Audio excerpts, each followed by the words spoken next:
Your show will go live in 5 seconds. 4, 3, 2, 1. Blog Talk Radio.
Good morning, good afternoon, good evening, whichever the case may be. For all of you out there listening across the world, welcome to a brand new edition of Vestiges After Dark.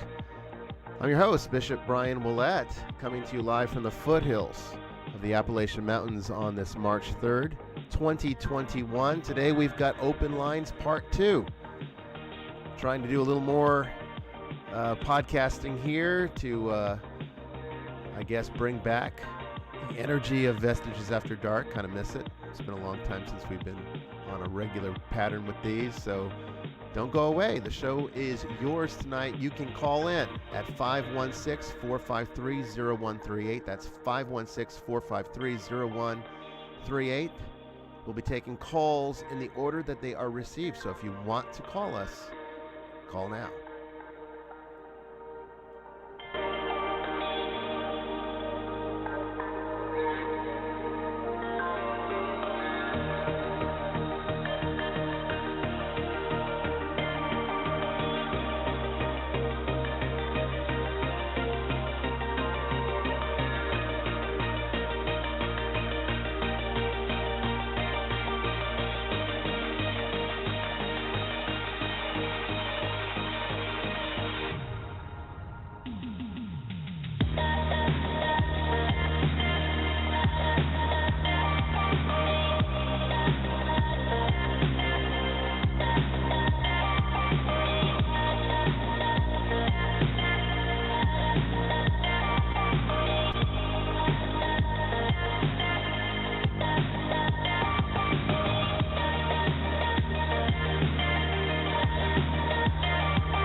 Well, thank you everyone for joining us this evening for Vestiges After Dark. Once again, I'm your host, Bishop Bryan Ouellette, and essentially we're trying to do maybe one or two of these at least a week, maybe even up to 3, depending upon how the schedule permits.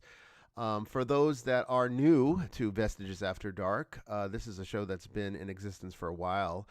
Basic podcast that I set up on Spreaker a couple years back to talk about the paranormal, esotericism, metaphysics, hauntings, ghosts, exorcism, all that good stuff.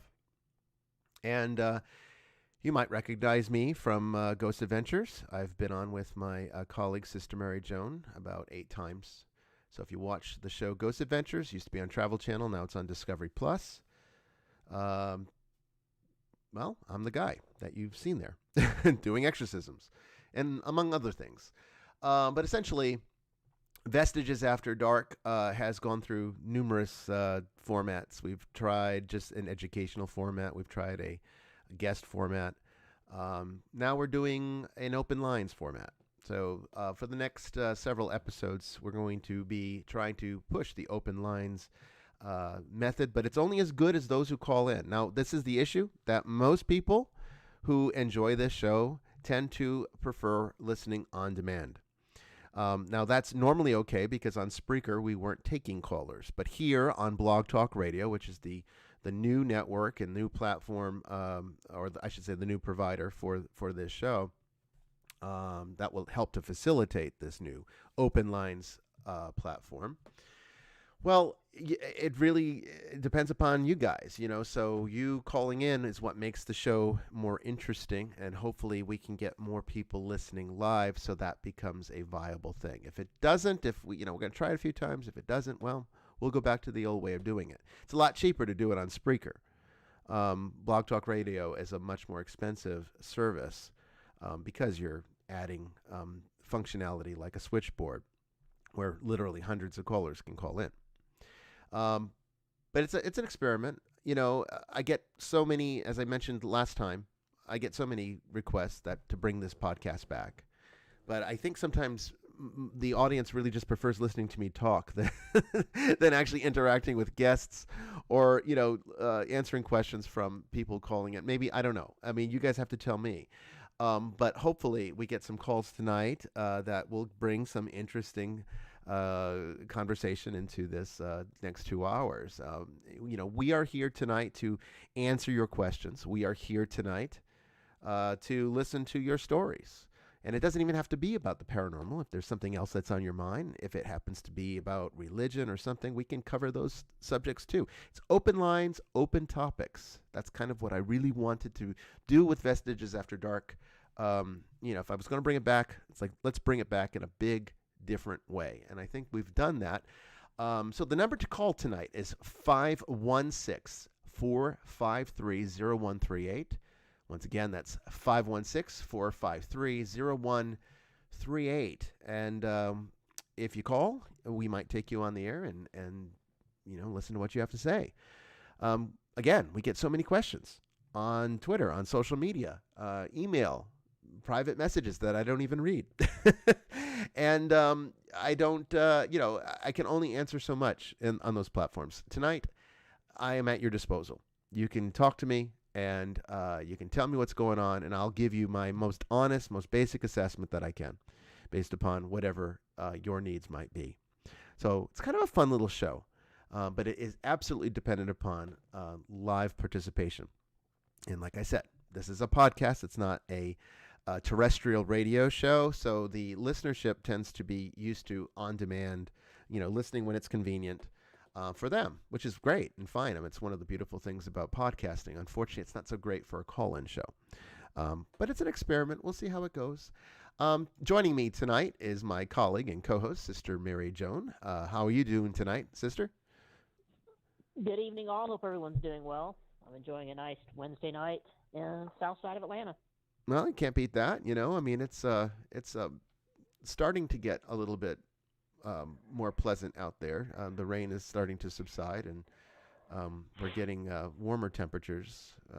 At least we're edging towards the warmer rather than the colder. It was a beautiful day down here today. I'll just say that. Yeah, it was a very nice day out there, although I didn't get out much today, but I probably should have.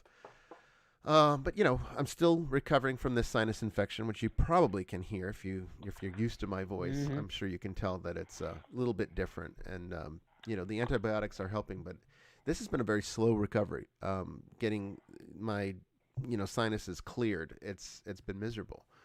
And I hate sinus infections, but the allergies have been so bad since it got warm that I'm just lucky I can even breathe at all. Not looking forward to, the rest of the spring if this is the way it's going to start out.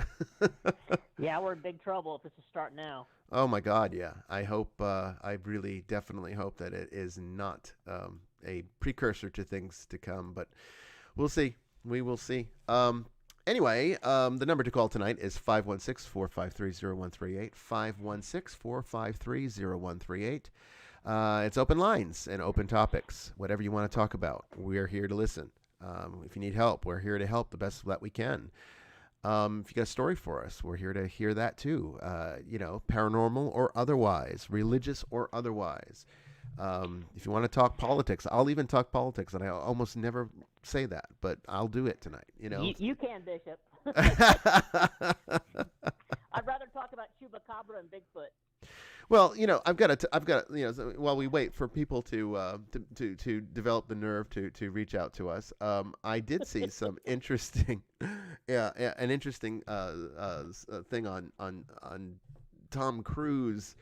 Apparently, somebody put a deep fake of Tom Cruise on TikTok. It was hilarious. I actually tweeted about it early. Yeah, it was hilarious. They used a deep fake CGI kind of thing where, it was very convincing.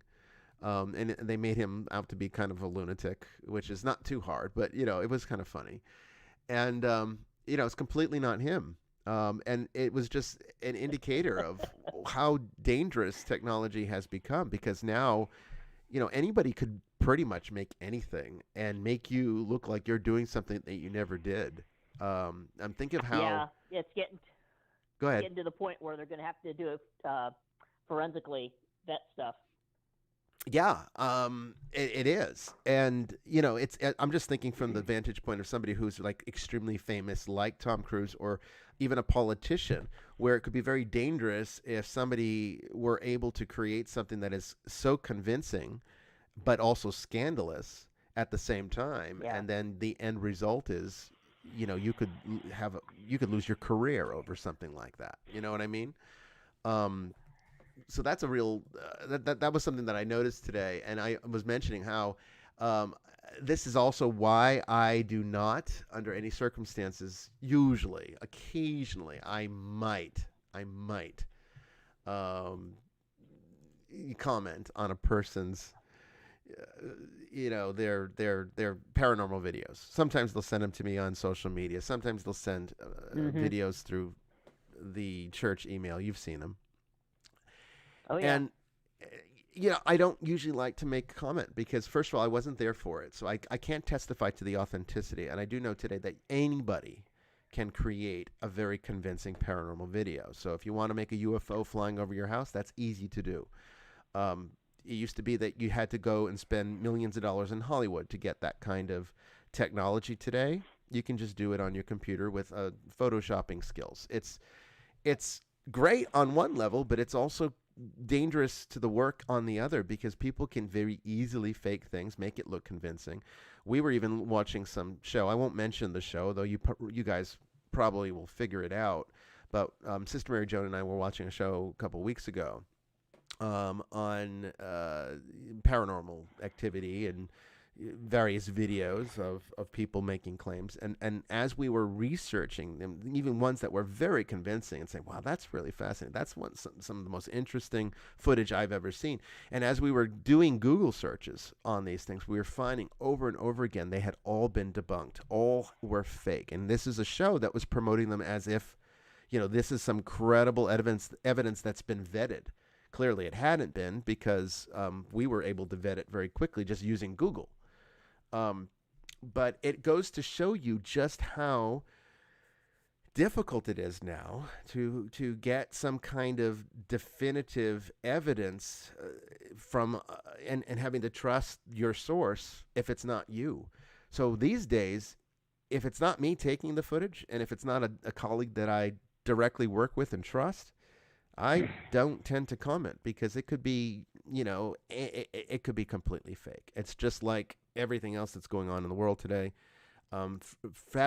Fabrication and just the very fraudulent nature of all things is a paramount problem, and it's of great importance that we discern very carefully before we start making assumptions. So I always caution everybody, before you post an article on social media, and even I've been guilty of this, not being as careful as I should.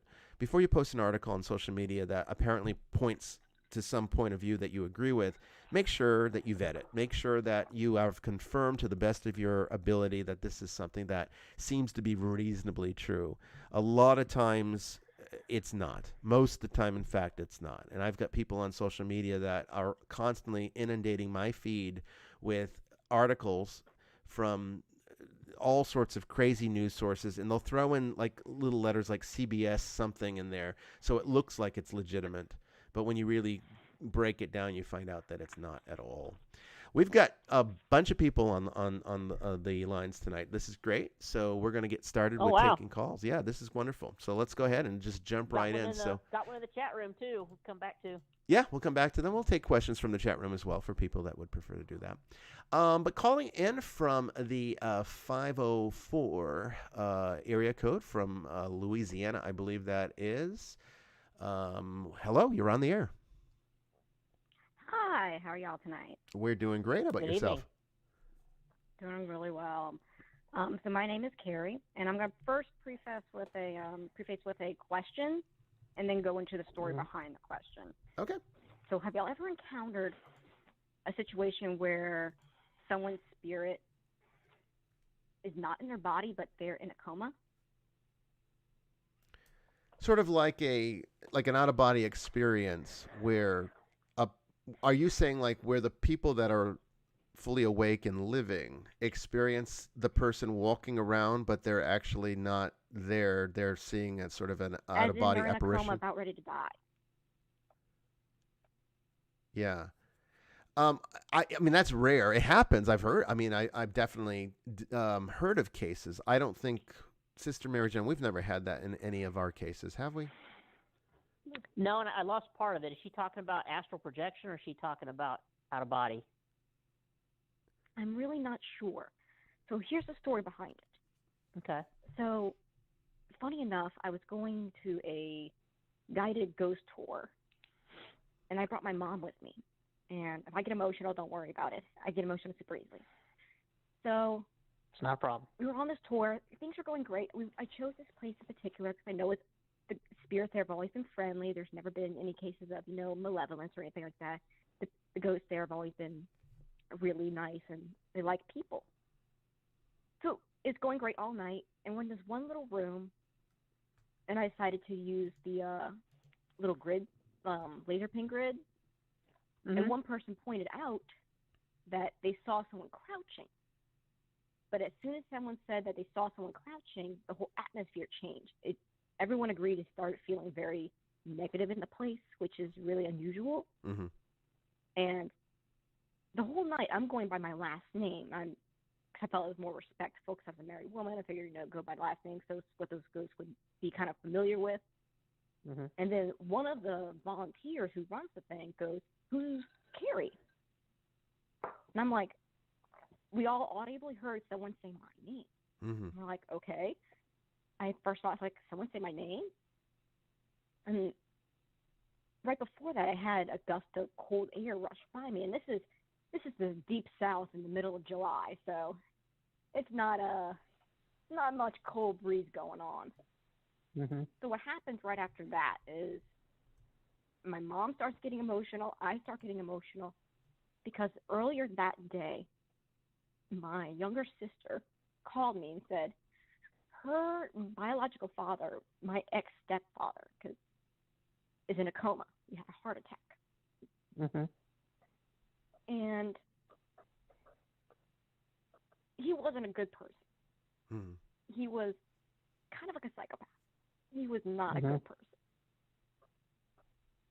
And my immediate reaction right after my name was said was, "Mom, I think it's him." And I just had this feeling.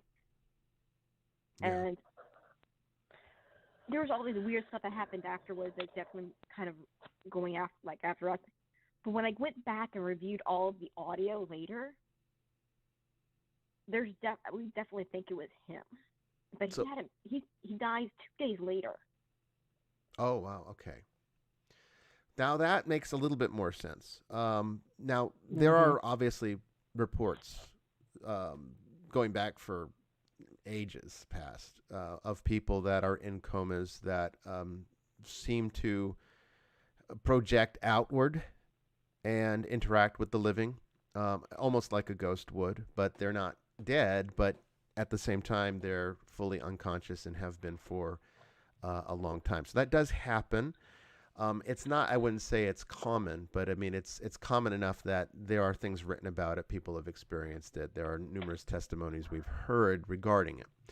But it's a lot more common when it precedes a person's death. There seems to be, at least at the metaphysical level, to the best of our knowledge, and studying this stuff is not an exact science, unfortunately, because it's so intangible, and a lot of the rules of the scientific method can't apply to paranormal research in the same way, because you're dealing with so many intangibles, and you're dealing with a lot of variables that are not, by their very nature, not consistent.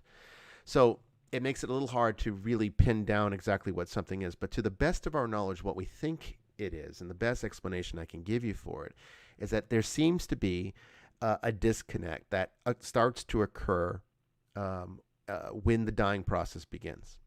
And that happens differently for different people. Sometimes it's much more of a linear pattern where, the senses start to shut down one by one to the point that then there's physical death. No, respiratory activity, no cardiac activity, no brain activity, and then the spiritual degradation begins from there, where it's completely non-corporeal. At the same time, there are sometimes, it seems, people that experience different stages of the dying process out of the expected order of things. And that's when sometimes you will have a person who their body's alive, at least according to the medical definition of being alive, and yet their spirit seems to be already separated from the body and is now out there in what would be more like what we would be consistent with a ghost or haunting. So this is sounding more to me from what you're telling me. It sounds more like the second scenario, because we are dealing with someone who died 2 days later. So it's a very strong possibility that, because this is, I believe I heard you say that you said he was not a good person. No, and I actually haven't spoken to him or seen him in over 20 years, 20 plus years. Oh my, okay. Mm-hmm. Do you feel that he was coming after you? Like in a... No. No. I didn't feel that. I mean, I definitely felt anger, but it was more towards my mom. Mm-hmm. But, even reviewing back on the audio, I think he was trying to talk to me. Growing up, of my sisters, not of his blood children, up between me and my older sister, Mm-hmm. he always liked me. I was the one that he always really liked. Yeah. So, but... There's a good possibility that he was trying to establish contact to make amends with you before he passed on. That's just the feeling I'm getting. And that's what I kind of felt like afterwards. But I told him, don't just leave me alone. Well, he's trying to be at peace with you. Is what came to me. That he was trying to find you to make peace with you before he left. When was the last time you had an interaction with him that you're certain was him? Long time, 20 years ago, I think she said. Over 20 years ago. Okay, so you haven't been disturbed by this in a long time. No. Okay, well No, that's this happened last year. It happened in July last year is when he passed away. Okay, so you had this interaction. Help me understand the timeline again, because maybe I misunderstood something. So you're saying that when did you have? How many years ago or months ago was the time where everybody heard the audible voice that said Carrie? When did that happen? That was in July last year. July of last year, and he died when? He died last year. Okay. So we all heard him. We all heard a voice say my name. Then 2 days later, he dies. Okay. Mm-hmm. He goes into a coma the same day that we just happened to have this planned ghost tour. And one of the weird things is in the audio, you hear a conversation with a man and another woman, and the woman keeps trying to tell us to get this guy out of here. He's like, get this fool out of here. She really did not want him there. at one point on the EVP, he goes, "They effing know me," And they which is very typical of how he would talk.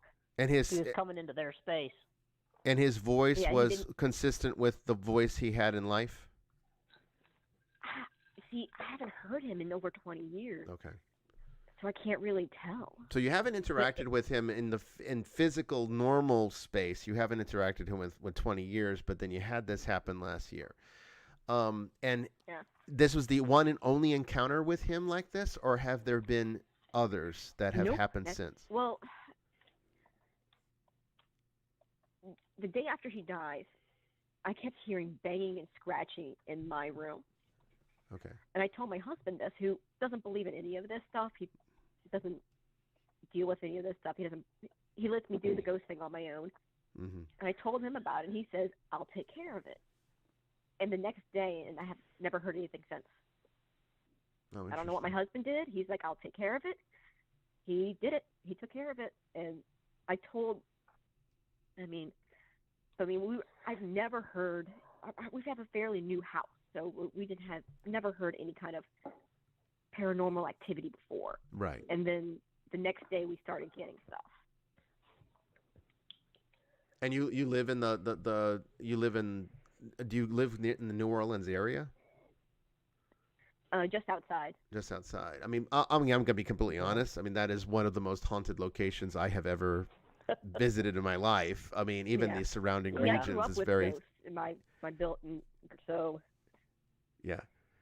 So, I mean, overall, there's going to already be, I think, for anybody that lives within close proximity to that location, an amplification of these kinds of experiences, particularly the interaction with the dead. Not just because of Voodoo culture and, just the general history of the area, which is quite fascinating. It's one of my favorite places. I almost moved there right before Katrina, in fact. And that amplification can definitely create disturbances that are unusual, kind of like what you're describing. And as we mentioned, I don't know if you listened to the show we did the previous show, Open Lines Part 1, but we talked about how for the spiritual world, there is no such thing as time. Time is more of a construct that we utilize at again, more of a cognitive level, has more to do with how our brain functions than it does with actual metaphysics. And so therefore it is not, it would not be unusual for there to be this out of sequence where a person is somewhat, not really dead medically, but is already a ghost. It can happen. The real question is, what was he trying to do? I think Sister Mary Joan is definitely on the right track, that perhaps in his moment of death came to some type of realization as to the faults that he had committed and perhaps, the sins he's committed against other people. Maybe you being one of the primary ones that happened to be on his mind, or what he experienced in those moments. And immediately felt compelled by instinct to seek reconciliation with you. I don't know what your husband did. I mean, you said he's a non-believer, so that's kind of interesting to me that he didn't believe this, but he said he'd take care of it, and it worked. Back in like the 90s, he knew people in the OTO, but he doesn't believe in any of that stuff. Okay, so he might know the methods, even if he doesn't necessarily hold belief in them. I got you. Yeah, well, it sounds like maybe, a banishing ritual wouldn't be terribly difficult for somebody that has at least had some experience with that. And they are very effective, and they do work. As long as you're not being bothered by it now, I'd say then you're good to go. It doesn't sound like this is something that would recur. So I think you're probably not going to encounter this again. But it's definitely interesting to think about the dying process, because it gives us a little insight into the dying process, and it's not as linear and as rational as we tend to think it is. I mean, medical science is very matter of fact about it, but it's also a very scary thing to me, because at the same time, when you break it down from the standpoint that somebody might still very well be alive spiritually and yet be ready for embalming or an autopsy or some other extremely horrific, traumatic experience, still thinking they are in their body and yet not released from it, but yet because medical science says they're dead, then it's perfectly okay to proceed with those processes.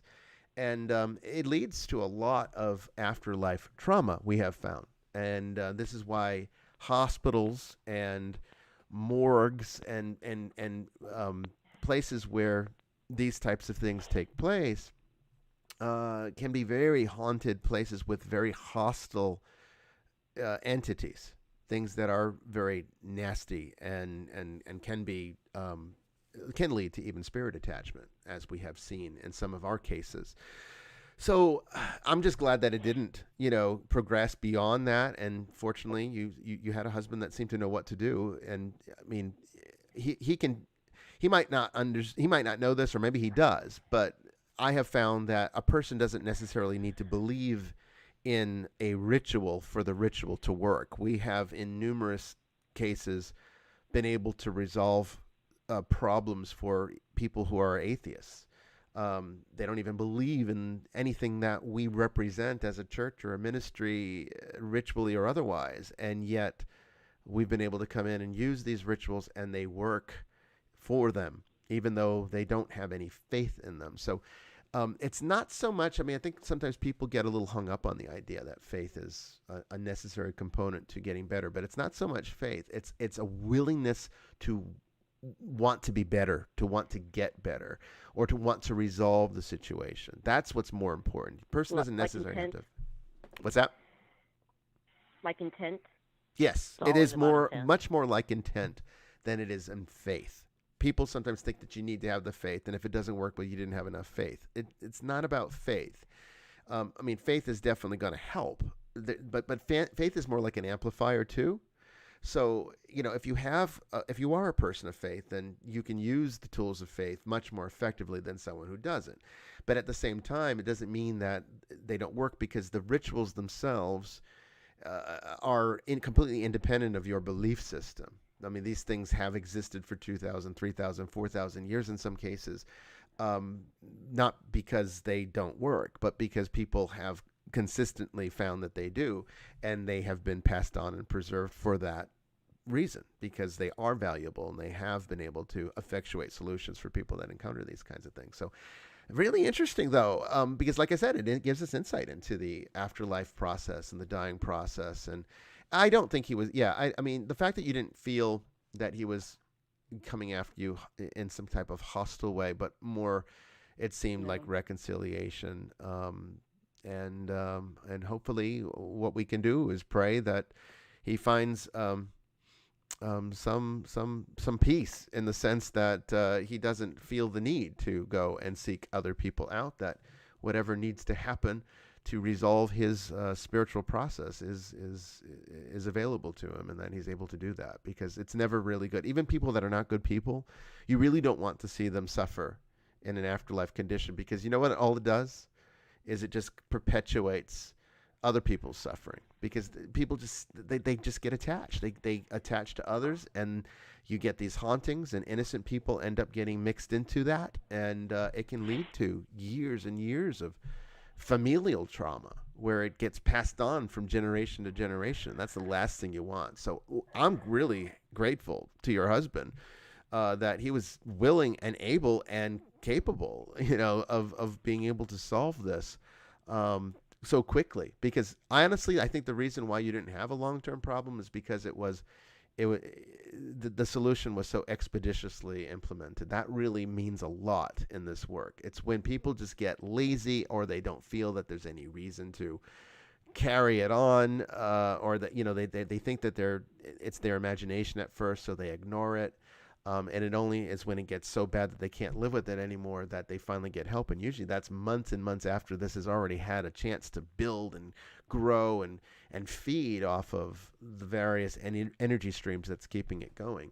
And then it gets really difficult to resolve those kinds of cases. So well done on your husband's part. For a person who didn't... Yeah. Thank you. Yeah. Give him my compliments. Well done. Gold star for the day. Yeah. Well, Carrie, thank you so much for that story and sharing that with us. That's fascinating. But yeah, back to your question, to answer it very concisely.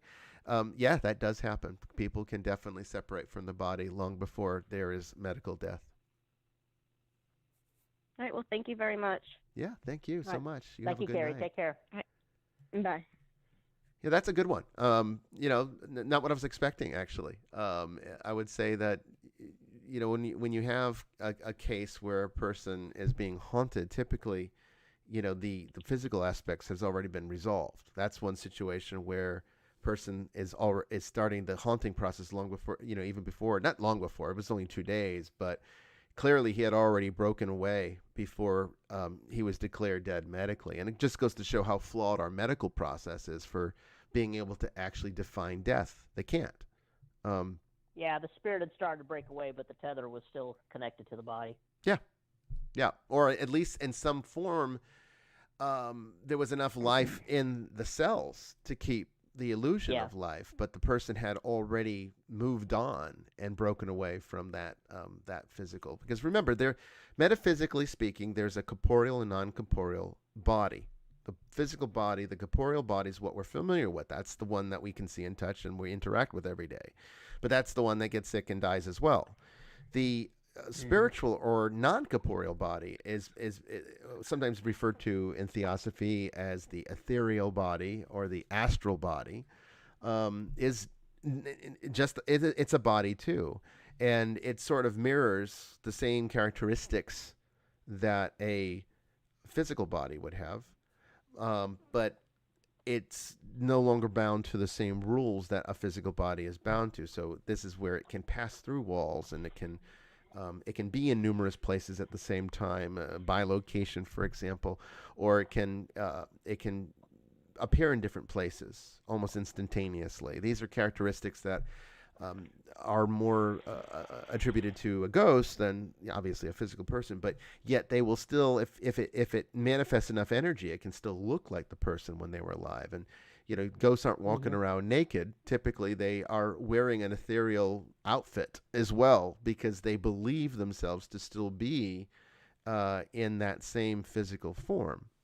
But a person need not be medically declared dead before that spirit's already broken apart. And that's kind of what we were seeing there with that one. That was interesting.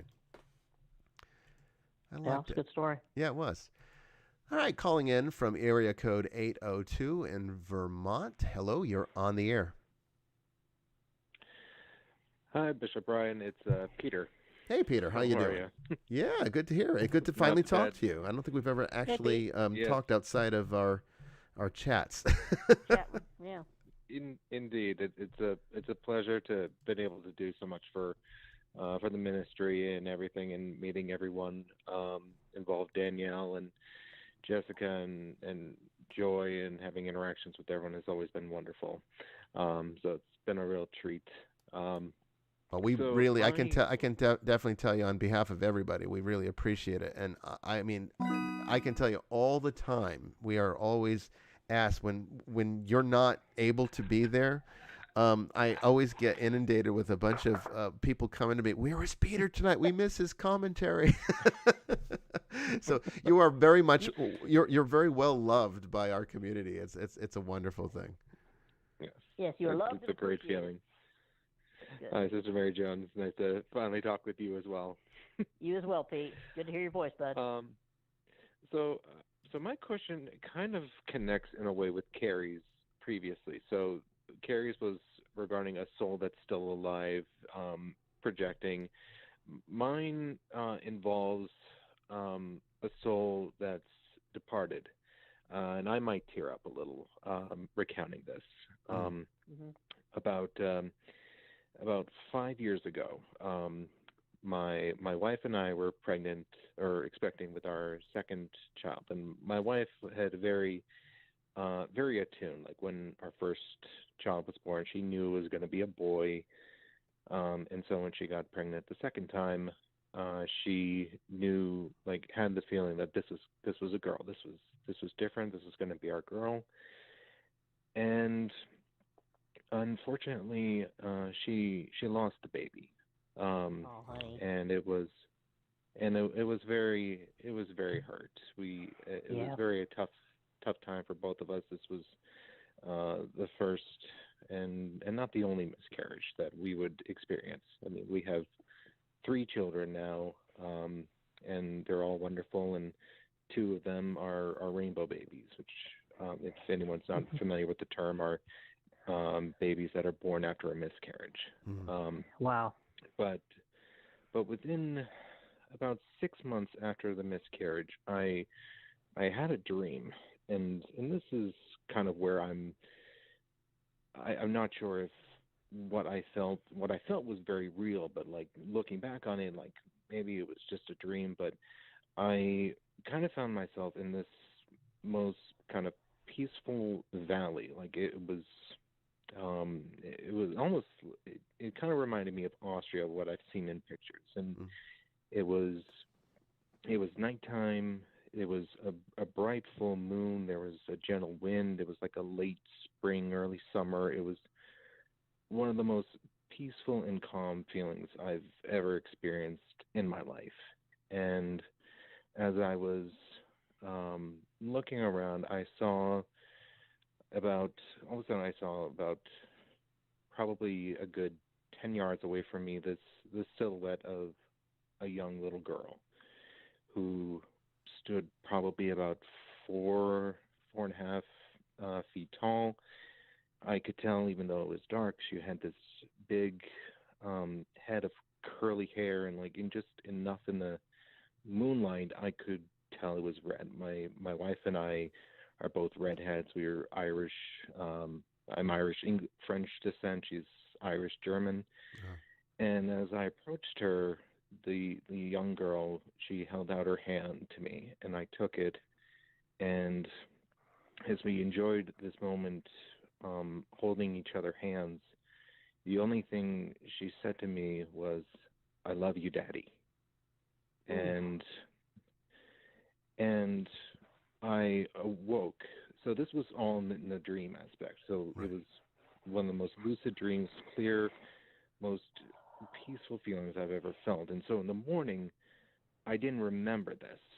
And it was throughout the course of, kind of shaking, recounting this, throughout the course of the day, like the memories of that started flooding back as if, you're replaying a DVD or of a movie that you watched, and everything starts to flow back so clear that you did experience, like, this wasn't a dream, like how.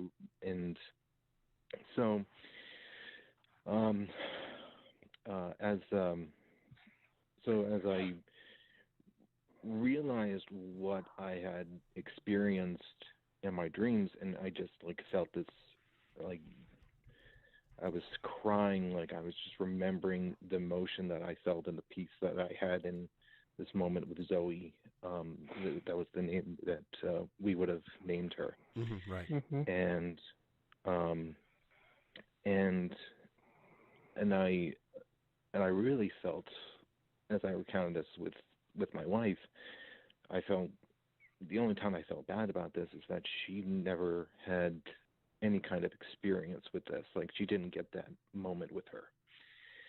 And so I'm wondering if you've ever encountered any situation in which, the soul of a departed, especially in this case, she was about at 3 months term when the miscarriage happened. If that kind of thing is possible, or maybe it was a dream, but if it was, I wouldn't trade that moment of having that closure with her for anything. Yeah, well, the first thing I'd like to say is that it's definitely not a dream.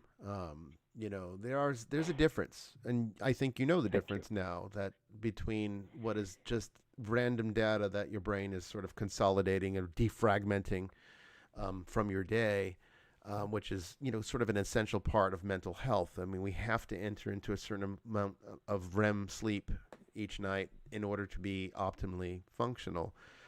People that do have disturbances in their REM tend to have other types of serious health problems, and not the least of which could be psychological or neurological, or at least decreased function and constant fatigue.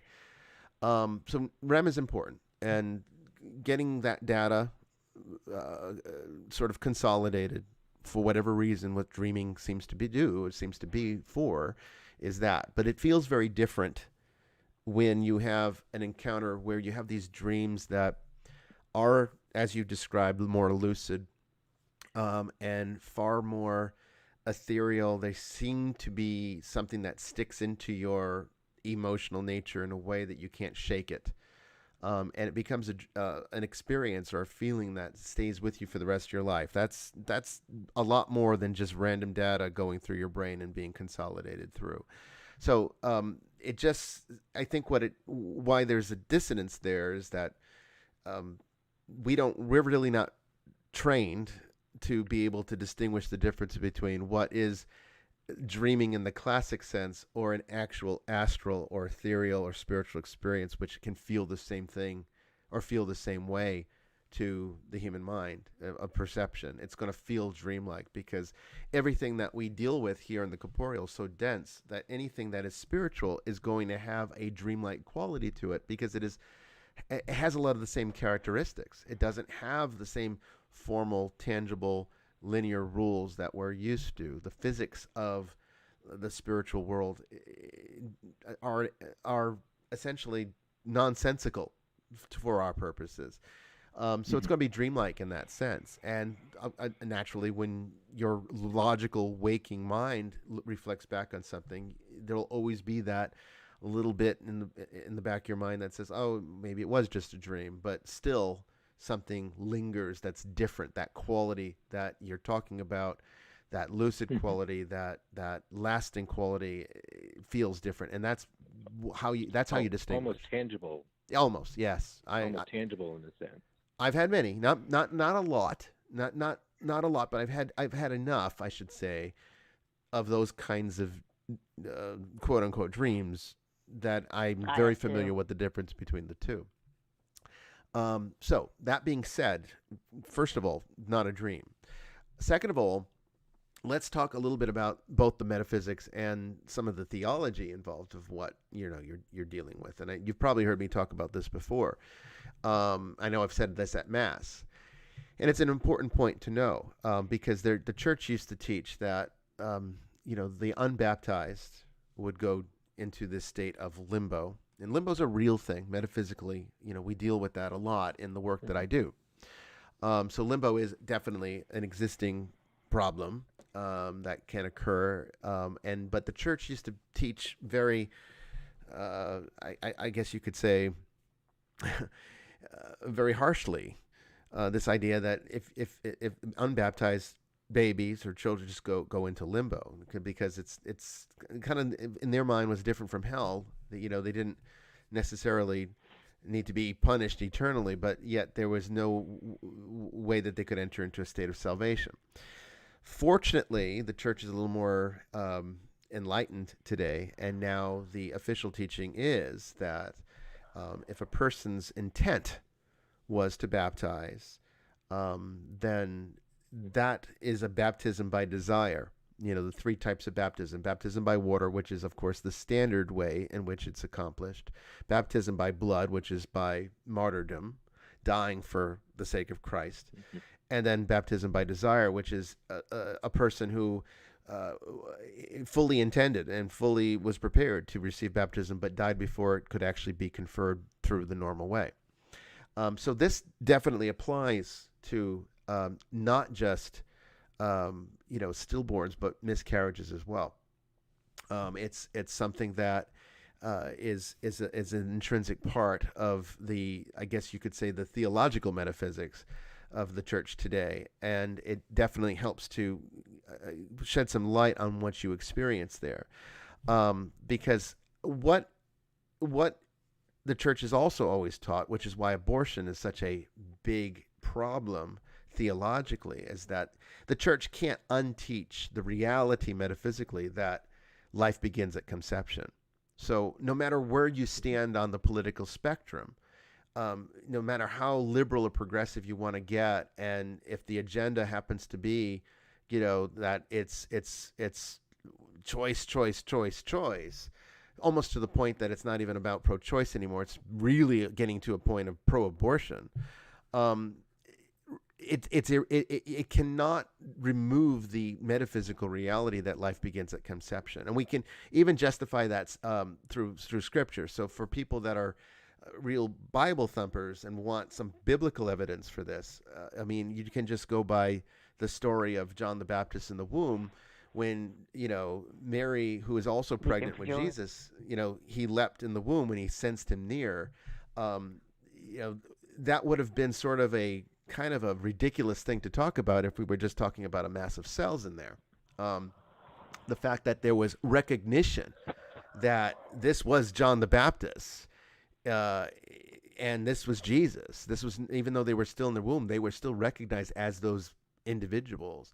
And it's that shows the theology of that life begins at conception. So this daughter of yours is an actual living person. And so even though the unfortunate reality is she wasn't carried to term, that doesn't negate the fact that an individual was created here, and this individual exists, and there's still familial connection here. And there's also all of the intent behind what you would have accomplished had she been born to term. All of that becomes part of her reality. And all of that becomes part of her story. And see, because we only see things from this very narrow-minded, very myopic viewpoint, that only the living matter, because we're so egocentric. We think about everything this way. We think that, the Earth is the only planet that's important. We think that we're the only intelligent things in the universe. We think that, our needs are the only things that matter. And we're that way with the living. So we think that only the living really matter, that once they're dead, autopsies, cremation, we don't need to take great care here, as long as it's respectful and, the family gets their little funeral and everything's done, then we've done our part. But the problem is it does not work like that. And it can lead to all sorts of spiritual complications, because these are individuals, these are people. And they are not being necessarily nurtured in the way that they should be by society, because it has this scientific bias that, once they're dead, they're dead. So you're getting it to be able to experience the grace of this encounter, which I think is twofold grace, because on one level, it's not just, I think, her reaching out to you, and perhaps letting herself be known to you, so that there's a way of growing in relationship there. But at the same time, it's also God making this experience available to you, because on some level, somewhere, you need this. There's some part of you that needed this. It's a reassurance that both of you are okay. Yeah.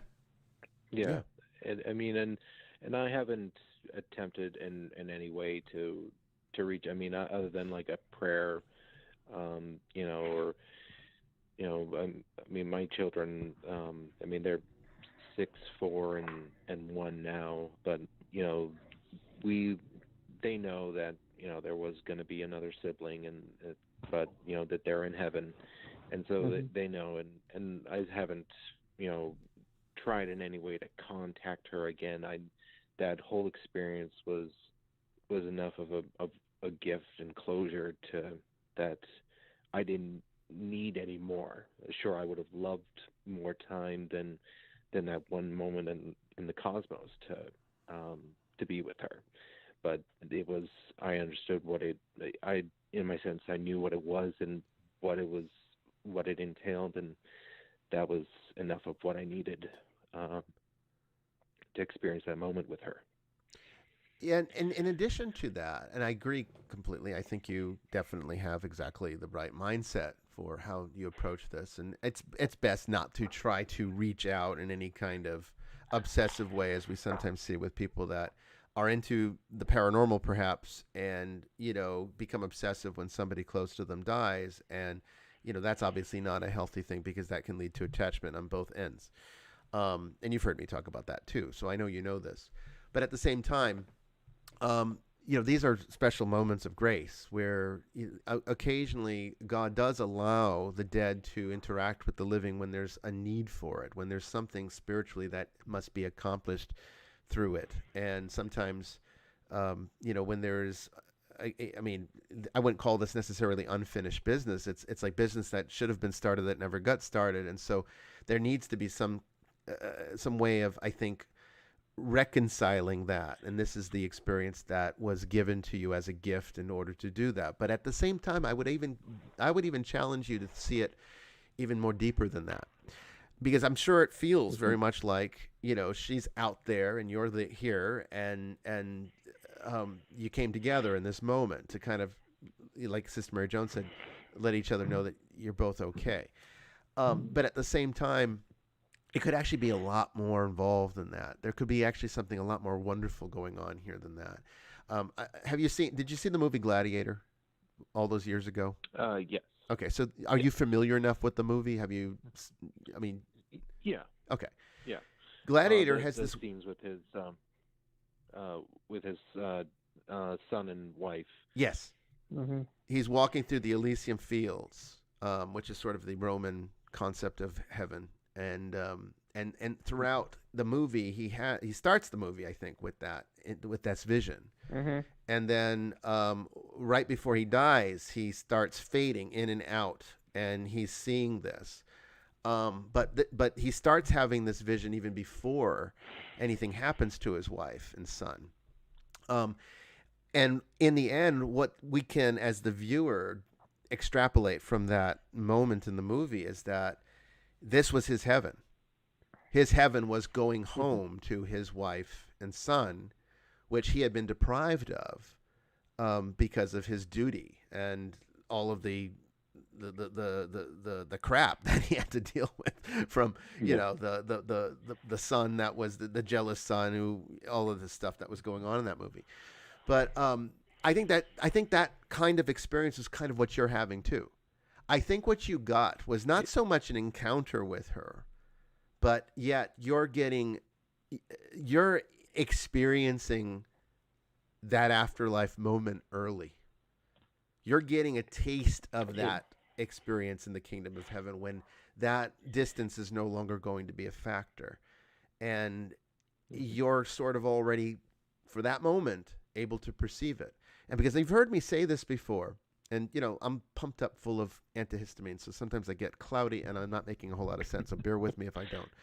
But I think what we're actually seeing here is, I've already said this, we're already in, those that are in heaven, those that will go to heaven, are already there.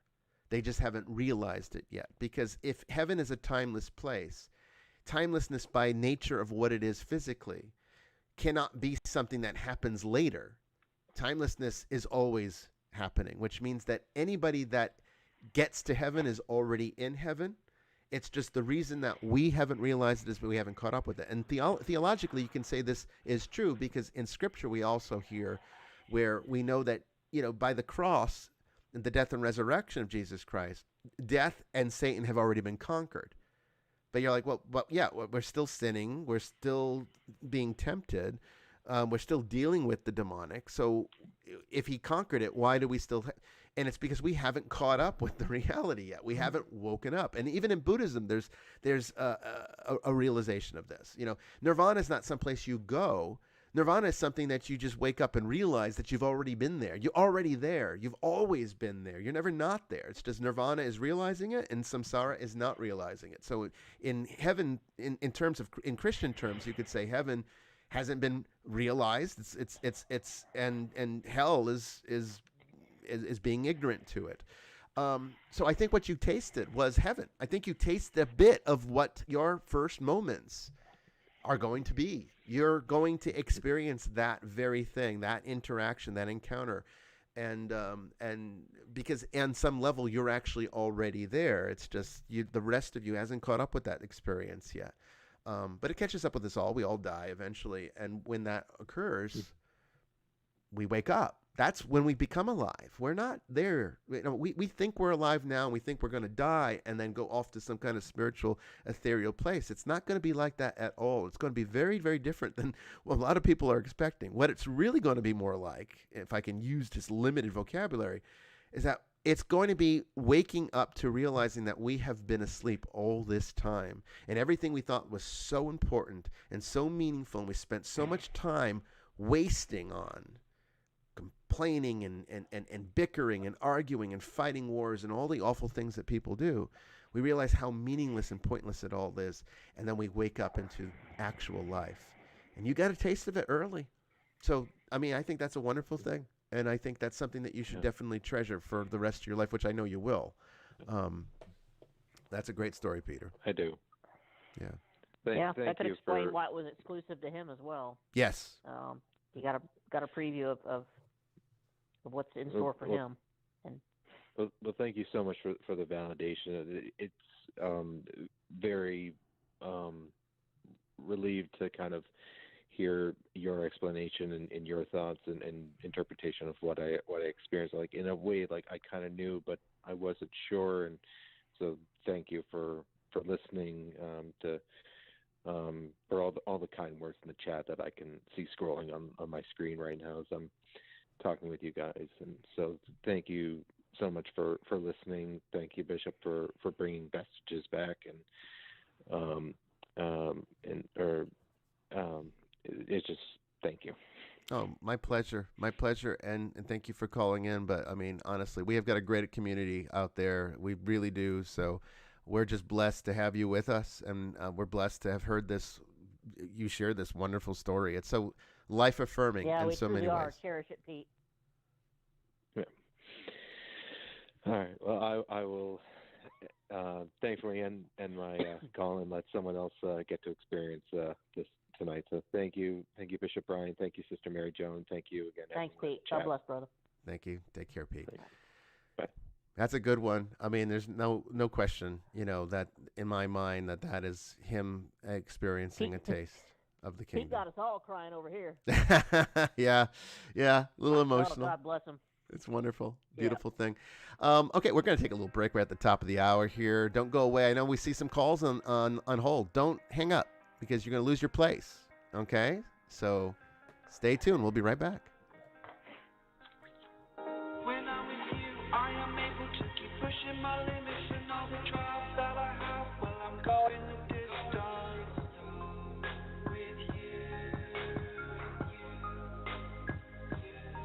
I didn't know what I had till I knew what was missing, and everything that I dread. Well, I built a resistance with you.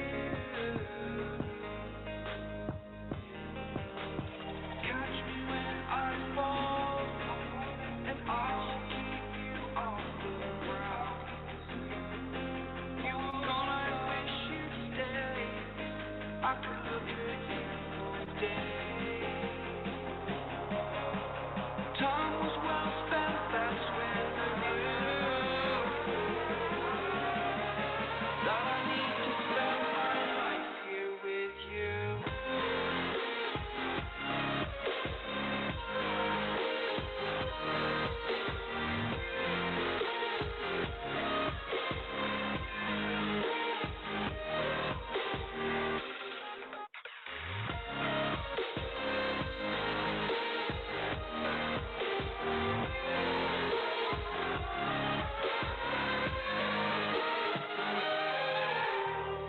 Take your time, not in the fast lane. I understand that you've been broken too many times, but I'll be waiting to mend your wounds from all you've taken. But if we listen to each other and admit our mistakes, then I can show you who I am, because I'm not the same.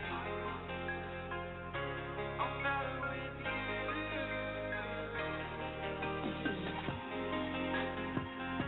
I'm better with you.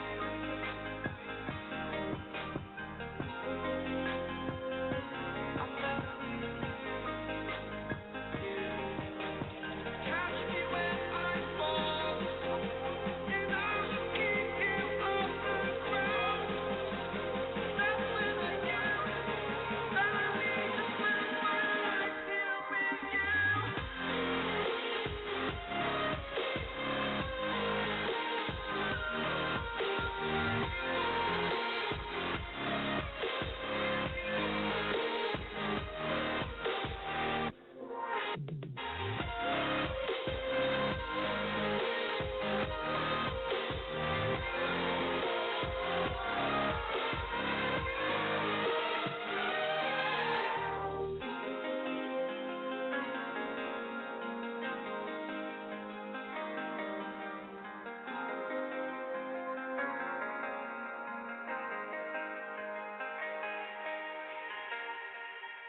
Just like the street lights lit this town, like a fire in a blaze, gotta burn it down.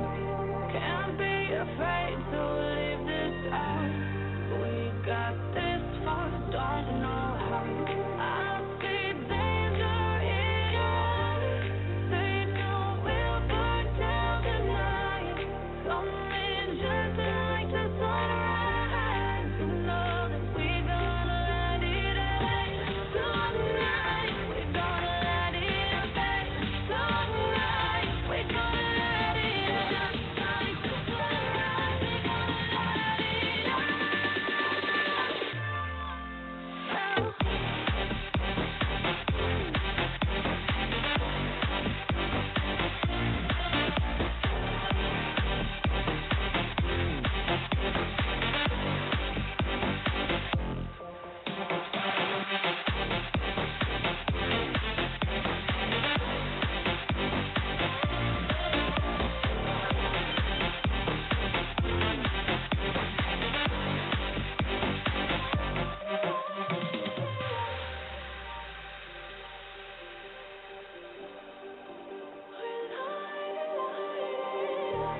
Just like a spark that's breaking out.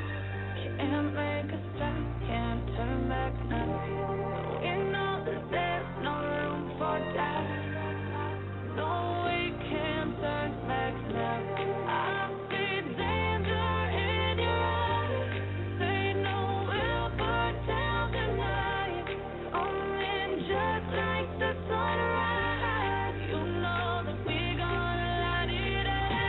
Tonight, we gonna let it out.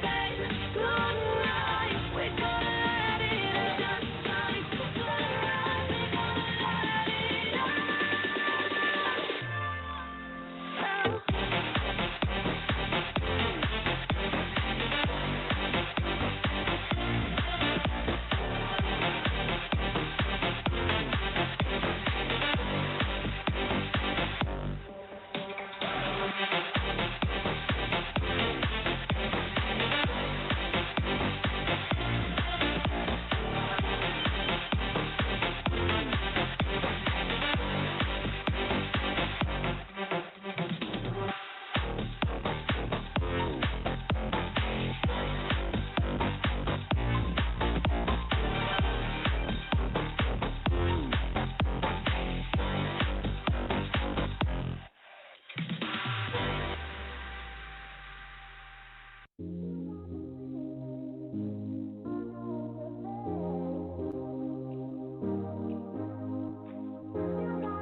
Welcome back, everyone, to Vestiges After Dark. We're getting ready for the second half of the show. We have two callers on hold. We'll be taking their calls here in just a moment. Some interesting ones so far, from visions of heaven to apparitions of people that haven't quite yet died. An interesting series tonight. I wasn't prepared for these tonight. This is great. This is what I really wanted from this show. So let's keep it going. Let's get this momentum going. Fantastic. We'll be right back.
Well, welcome back, everyone, to the second half of Vestiges After Dark. I'm here with my co-host and colleague, Sister Mary Joan.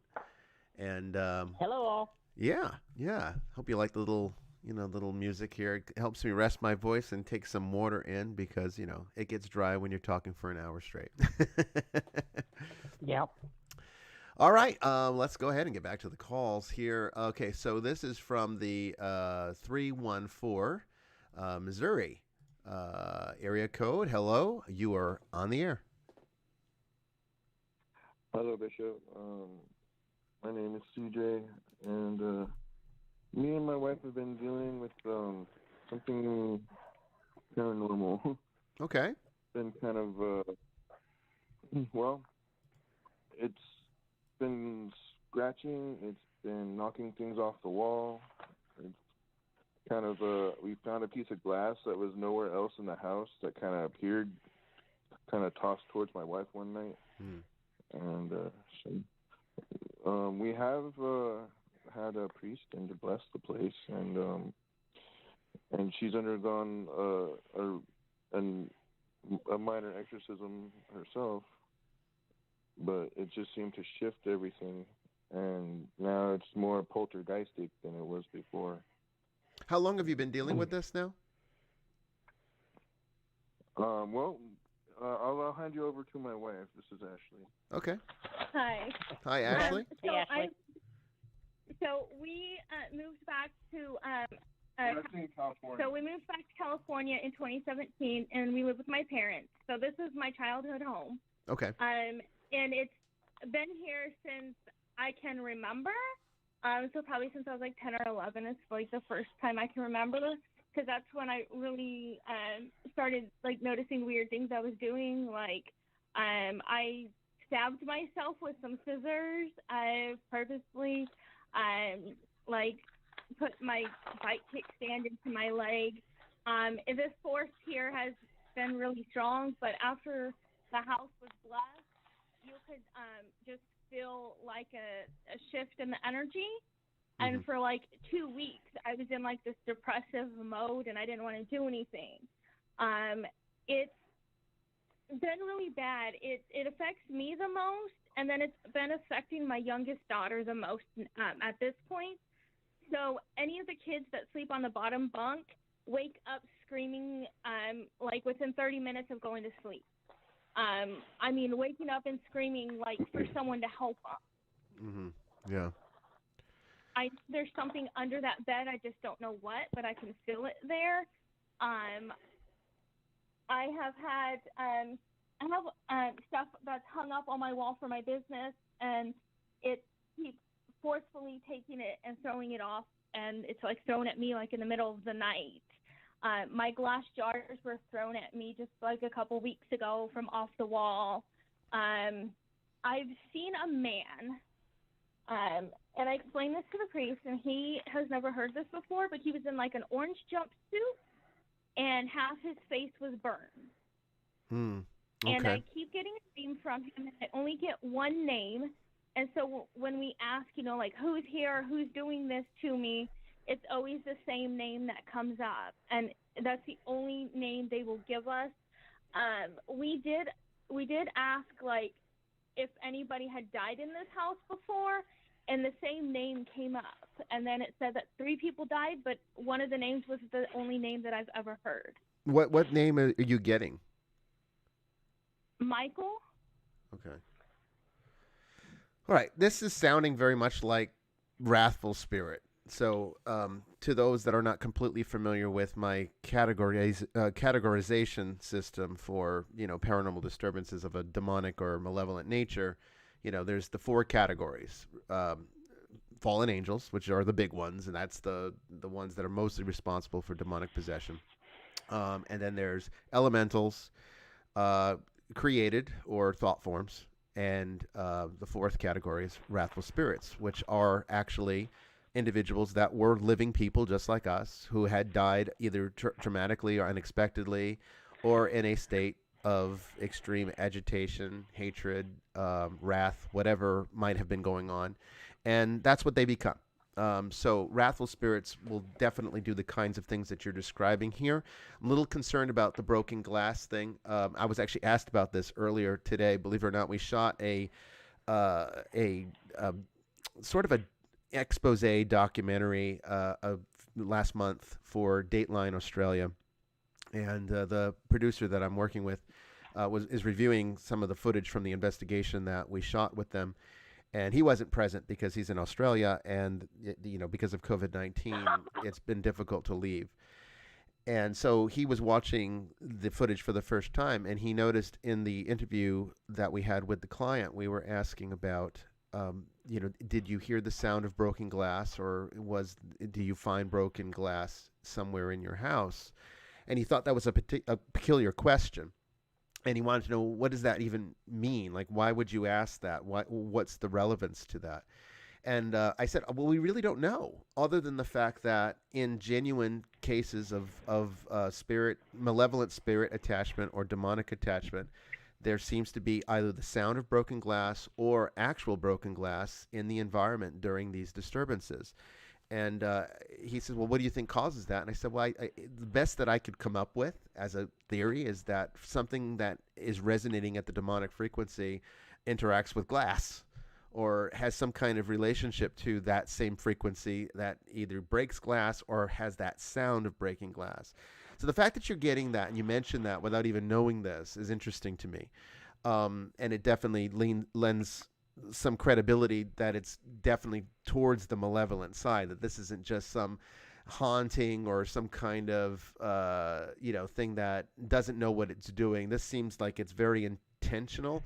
It definitely seems like there's volition here, there's intent to harm, and it sounds to me as though it is a wrathful spirit. So it sounds like you might have picked up an attachment that is based upon, again, this is just a very superficial analysis, because I don't have all of the data that I would need to go in and really assess this more completely. But just off of what you're telling me, it's sounding like that would be the place that we would begin on this case, is to identify what you seem to have, that's named Michael, and get this person to move on and get them out of your life.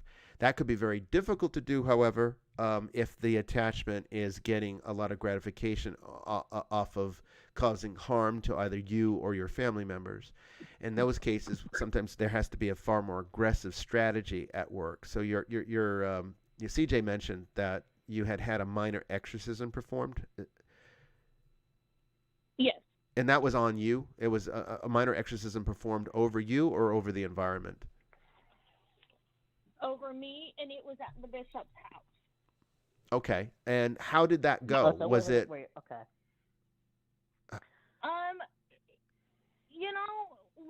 I don't really know, because as soon as we got there and he started it, the only way my husband knew that something was wrong was because, like, I would kind of get into this, like, trance state, like, where I would sit there and I would just kind of, like, zone. And I've been doing that for years. And so I was just sitting there kind of zoning. So I don't even recall any of it. Okay. So was it just you and the bishop that was there, or was anyone else present? My husband, and then another guy, and I think he's a medium of some sort. I don't know. Okay. And this was done in California? This was done in California or Missouri? Okay. And has the activity followed you, or is it specifically right there in that home? Are you okay when you leave the home? It's specifically the home. There was nothing in Missouri when I lived there that was from here. What I experienced there was completely different than what is here. Mm-hmm. Gotcha. I mean, what I would do in this particular case would be to very aggressively try to break this attachment. And the first step to that would be that you need to make your home as incompatible with this thing as possible. And so the first step to that would be a solemn blessing of the house, which you've already had a blessing done, I think, right? CJ said that. Mm-hmm. Okay, so you've done that part, but obviously in an attachment situation, which I really seriously think you have, It needs to go a lot further than just a house blessing. That's not going to usually be sufficient to resolve this. So at that point, the next step would be to seal the property, making it even more uncomfortable for this thing. The problem with doing that, though, is if the attachment is to you, and it sounds like you are the target of the attachment, then it can make it uncomfortable for you to be there, because you start to eventually, through the course of the attachment, the energy gets exchanged back and forth between the thing that's attached to you and you. And sometimes that's how possession happens, is that eventually those lines become blurred and the individual no longer knows what is the entity and what is them. They're just experiencing almost everything simultaneously, and the thoughts and feelings of the entity become their thoughts and feelings, and that's actually how possession occurs. So in order to prevent that from getting to that point, what needs to happen is you have to not only make your environment incompatible, you have to become incompatible. So what is your, if you don't mind my asking, and if you don't feel comfortable saying this on the air, that's fine. But what is your religious affiliation? Do you practice a religion? Do you go to church? What would you define? How would you define or describe your religious activity? I grew up as a member of the Church of Jesus Christ of Latter-day Saints, so Mormon, but I have since fallen away in my adult years. Okay. So you're not practicing right now, anything really? No. Okay.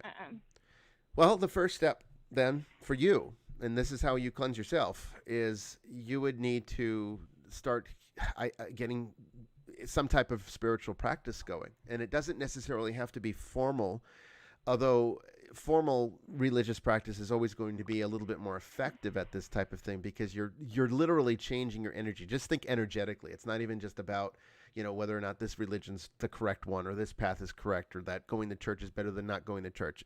Just throw all that stuff out. It just energetically, when you go to church, you are sharing a raising a vibration with countless other people.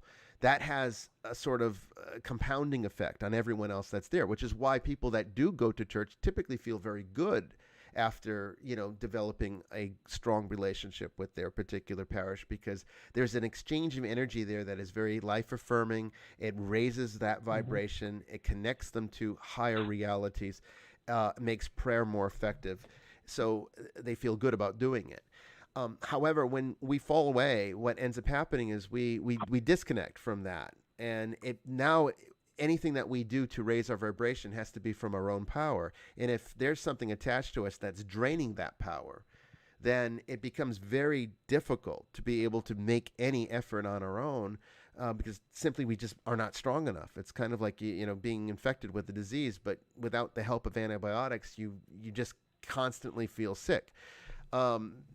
That's kind of where you're at. So getting some kind of spiritual practice going, something that's regular and effective, is going to be a necessary step to going forward and getting rid of this thing. So even if you have somebody come in like me and remove this thing from your life, there's no guarantee that it can't find its way back to you, assuming we can't literally isolate it and destroy it, which is possible. However, there's not a lot of people out there that know how to do that, and that makes it a little bit more difficult to say, well, go contact this person because they can help. It really requires a lot of effort and a lot of time, and so assuming that it can't be eradicated, but it can be broken, which it can be, then you're going to have to make yourself strong enough that this thing doesn't want to come back, and that is a long, arduous process when you're not coming from a background of already existing praxis with a religion. So I would suggest at the beginning, regular prayer, whether you feel like it or not. I can give you prayers that are of the Roman Catholic nature, but, there are any kind of prayer connection with God or whatever kind of higher thing you believe in at this point is going to be more effective than simply doing nothing or hoping that there's some magical solution where a shaman comes in and does something and then it takes the problem away. It just doesn't work like that, because everything, attachment is as much internal as it is external. So we can handle, a priest can come in, an exorcist can come in and handle the external aspects, and to a large extent can even handle some of the internal aspects. But in order to protect yourself so that you're not constantly being bombarded with this coming back to you, you're going to need to change your spiritual dynamic, because right now what it does, this is what demonic attachment does, is it lowers your vibration slowly over time to the point that you become more compatible with it than you are with any other facet of your life. And then that just changes everything. At that point, you just lose your connection to everything that is good and peaceful and wonderful and positive and life affirming, and it just brings you closer and closer to that realm of death, essentially, and not physically, but I mean it can, if it's let, if it's let alone to work its thing for long enough, but it just brings you into that realm of density that is truly demonic, and will leave you absolutely despondent if it goes unchecked. So you have to raise your vibration. So some of the simple things you can do outside of reconnecting with some kind of church where maybe you can feel comfortable enough to start going regularly, is you need to establish some kind of prayer life. You need relationship with God. You're never going to get through any of this. You'll never go away without that. You can bring other people in that have that relationship, but until you have it yourself, you're not going to see the kind of improvements you need. It will just be putting Band-Aids on a festering. Coming back. Yeah, it just keeps coming back. We see it over and over again. And this is the hardest conversation to have with people, because it's so easy to fix this. It would be so easy for me to come in and exercise this thing, but it could be back literally as quickly as tomorrow. I could be back on my flight, and you'd be emailing me saying, it's back. And you're like, what happened? Well, what you did didn't work. No, what I did work. The problem is you're so vulnerable and you've been so weakened by this thing for so long that it can just simply ease its way back into your life, because your vibration is still too low. And that's what has to change. And so that begins with prayer. It begins with, you can do some external things, like incense is going to help. Frankincense, particularly blessed frankincense, would be very helpful. Though, if you have access to a priest, sounds like you might, you can buy some frankincense, actual resin online, and have them bless it, and then you burn that. Burn it in every room in the house. Get some exorcised holy water, not just holy water. Find someone who can give you exorcised holy water, and sprinkle that all over the house. Get exorcised salt. Put that in the four corners of every room in your house.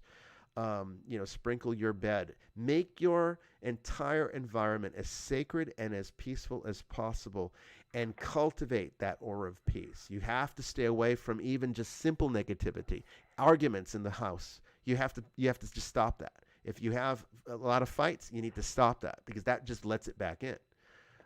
So there's a lot of work on your part in order to get these kinds of things corrected. I wish I could say, here's a stick of sage, go and burn it, and it will go away. It does not work like that. Anyone who tells you that it works like that doesn't know what they're talking about. Most spiritual problems start internally. And until you've fixed that from the inside, the outside's always going to be a risk, no matter what any priest does. Even the Pope could come to your house and do a full apostolic blessing, and it wouldn't be sufficient if you're not internally working on it yourself. So that's the best advice I can give you, Ashley. Let us know how you're doing. Give us a call in the future, and after you've tried some of these things, let us know what's going on. Yeah, Ashley, do you and CJ get into a lot of arguments when the activity starts? Not necessarily me and CJ. It's usually my mom and I. My mom is one of the most negative people in the house right now. So she's being affected too. So just remember, she was actually never this way until my uncle died and my dad acquired the ashes. Then she started noticing like some really weird stuff happening. She was like, somebody kept touching me. And she would be like, things were falling, and she would just tell me like subtle little things, and I'm sitting there thinking like, okay, it's the ashes, I know it. And then when we get here, my dad is like, it has nothing to do with the ashes, and I'm like, are you sure? Yes, it does. Are the ashes in the home now? Yes. Do you have the ashes? There at you home? go.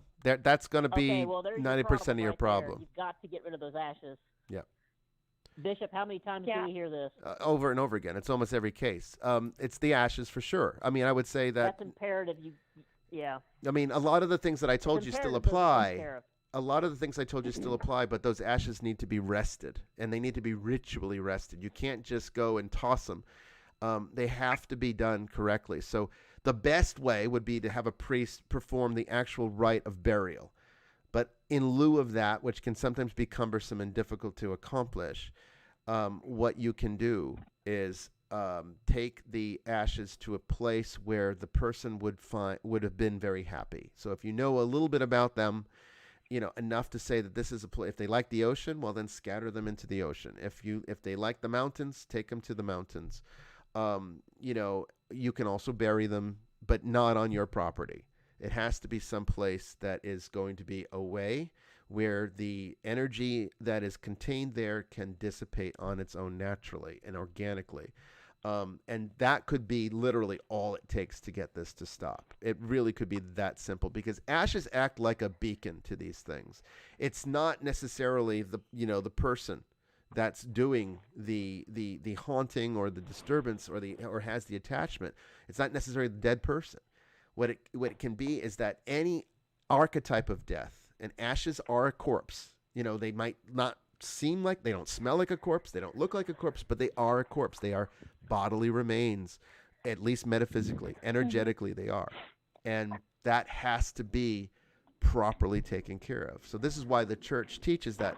There used to be a time where you couldn't even cremate in the church. Now the church allows cremation, but they say you must bury the ashes. You still have to go through the rites of Christian burial. You can't keep them in an urn indefinitely in your house. It's not a healthy thing spiritually for them or for you. And a lot of times when we tell people this and they actually go and do it and they take care of the ashes, the problem just goes away almost instantaneously. So that would be absolutely knowing this now.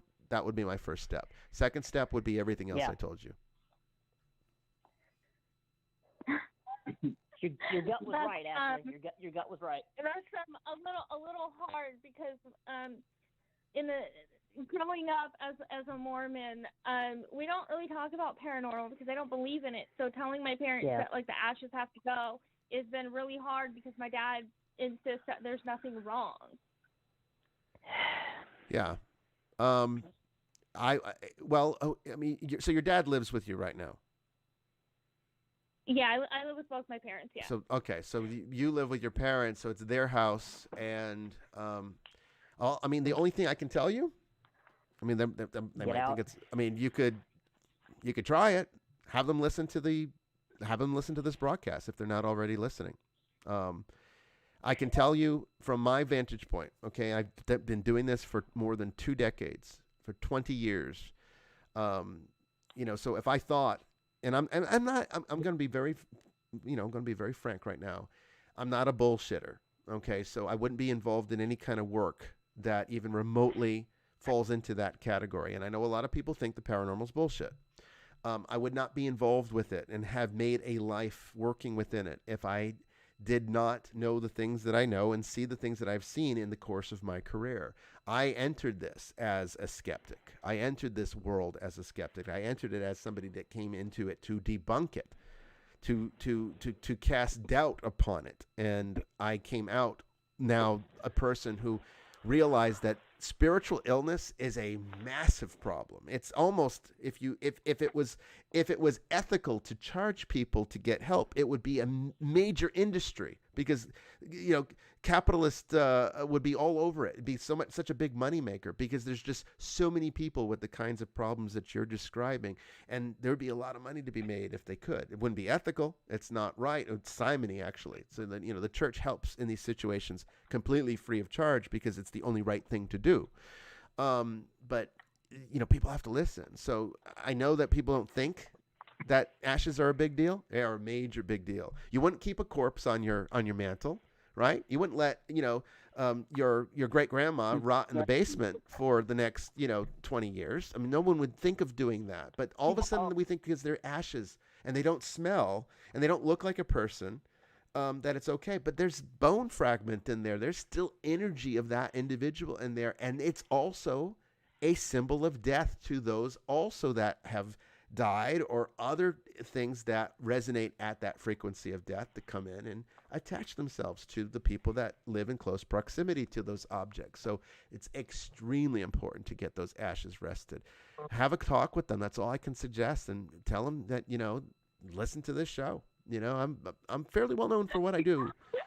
And I think that would be maybe one step in that direction. But that's the best I can offer right now. Ashley, please call in the future. Let us know how you're doing. Okay. Take care. God bless. And I wish you the very best with that situation. Please give us a call back. We'll help you any way we can. Yeah, it's such a shame. It really is. It always. I should just start out. Where are the ashes in the house? Where are they? Just show me. Because it almost always is the ashes. Yeah, I mean, my gosh. How many of our last Ghost Adventures cases, it was because of ashes? Yeah, always. Calling in from area code 323 from California. Hello, you're on the air. Hello. Hello. Hello. Hello, Bishop and Sister Mary Joan. This is Julie. Hi, Julie. How you doing tonight? I'm doing all right. The reason I'm calling is because it's just funny, crazy thing to be talking about this. But so over the past week, I started hearing a voice. Literally, I could hear a whisper, and usually coming from my right ear. But I wasn't really, paying attention to it. At night, I could easily fall asleep, but then Friday night came around, last Friday night, where I was trying to fall asleep, and I do sometimes sleep with the TV on, but the TV doesn't bother me. So I was trying to fall asleep, and literally this whisper was just really became bothersome that I got up. Got out of my room, started pacing around. I had this cover on because, it was a little silly night. But I was pacing around to a point I was like, okay, I went into my parents' room and woke them up because I know I was not feeling okay at all. Yeah. And that's the point where I just started crying, and I told them, look, I have to go to confession, and I did that Saturday, and finally had communion since I hadn't had it for most of last year because there's a point where I stopped going. I wasn't attending confession, and so anyway, the whisper that I would hear is something rot in hell or go to hell. And the thing is, I've never had any reason to have to make any claims. I was I'm being haunted or I'm hearing voices. I'm not even on any type of medication at all. Okay. And the thing is, when I fall asleep, other than that Friday night, I had a hard time falling asleep. But since then, I've been able to fall asleep. But it's when I start waking up that I start hearing this whisper.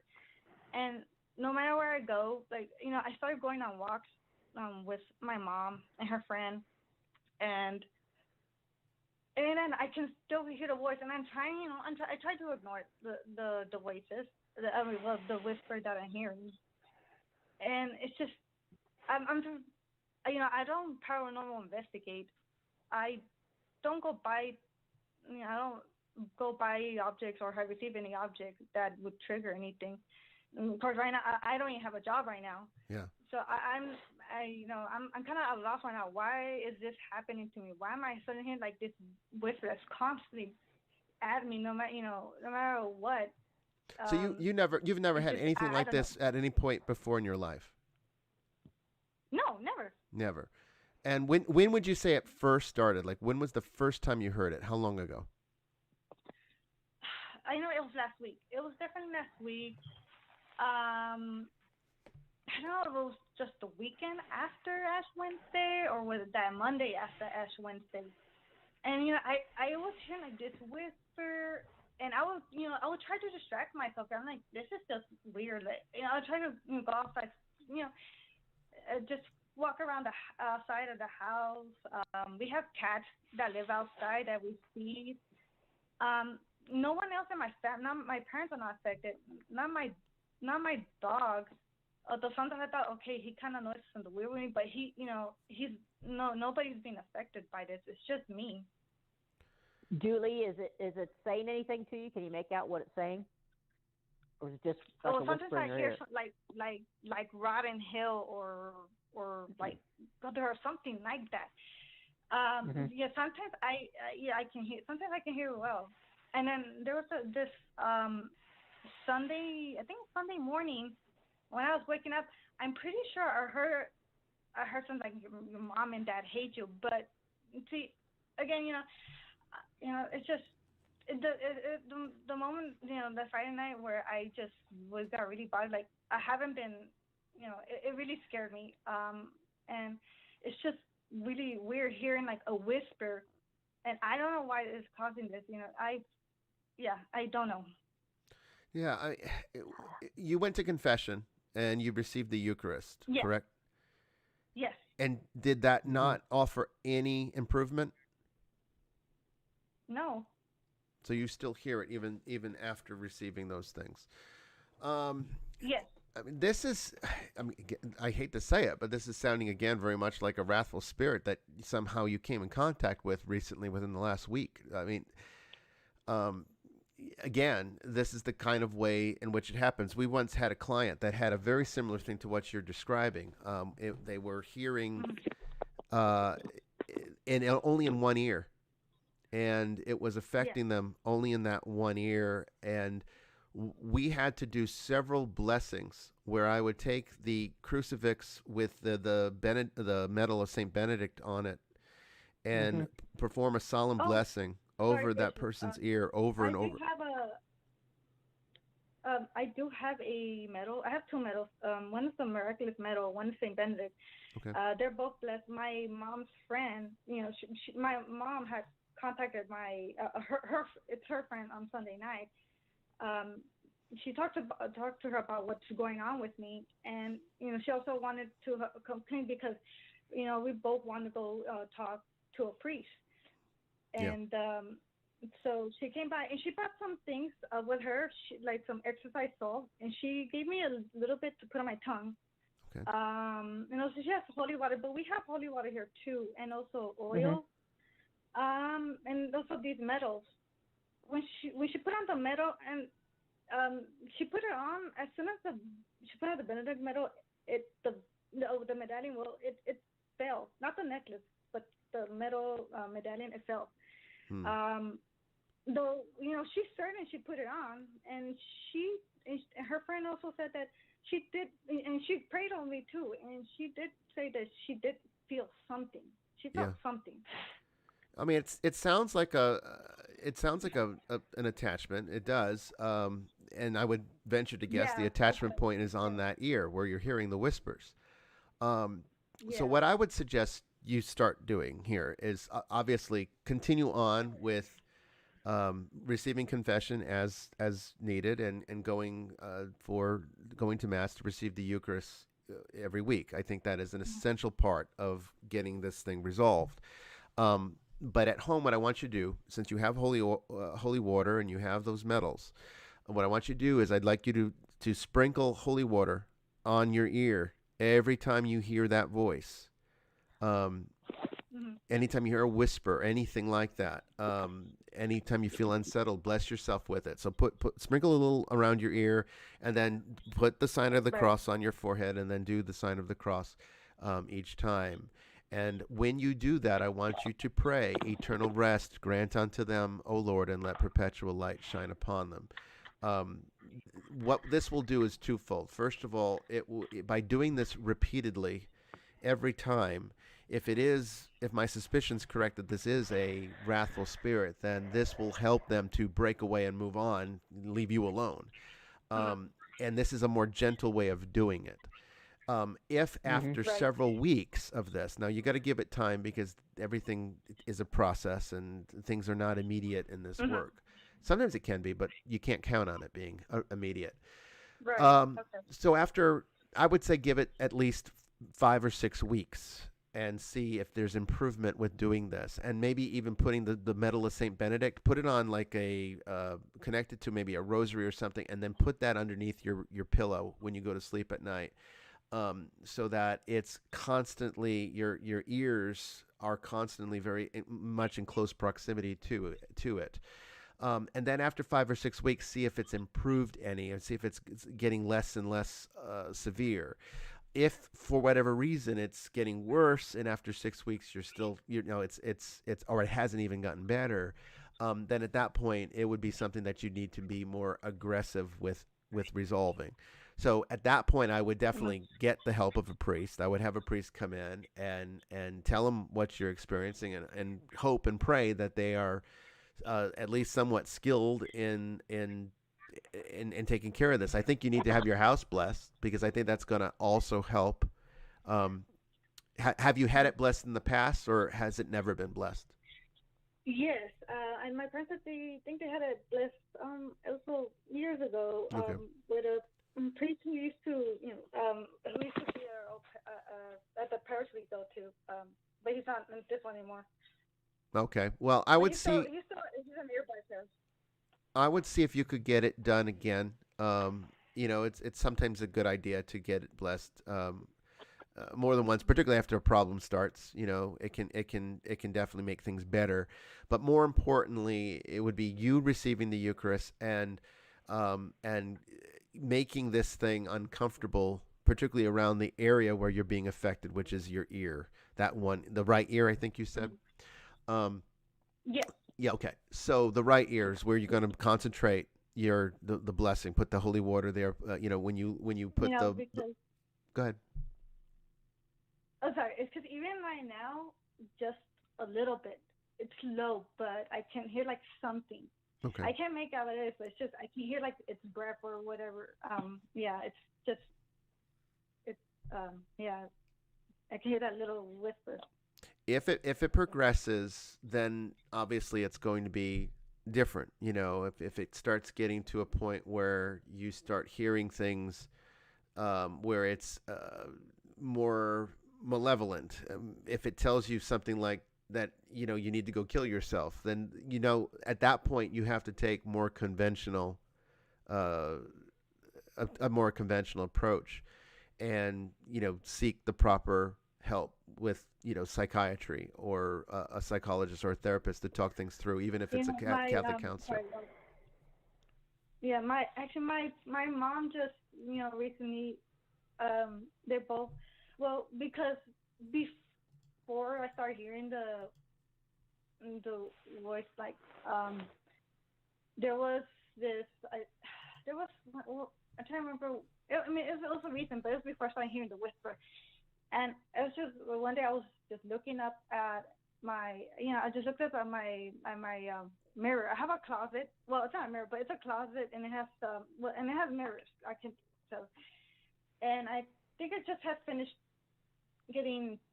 changing after I took a shower, and I don't know why I look up at look in the mirror into the mirror, and I just thought, okay, maybe I've seen something weird on my forehead, but. Okay, I'm at the point I'm like, I'm trying to ignore that too. Yeah. And then on that Saturday, I thought, okay, maybe I'm simply mentally, and then I don't think that had anything to do with it, but there was something else. The lamp in my room, it flashed once, like for no reason at all. It works fine. So, yeah. I don't know if anything that precedes a whisper might be related to that. I don't know. But what I do know, I've been hearing a whisper every time. And, as soon as I wake up, I hear it. And no matter where I go, I hear it.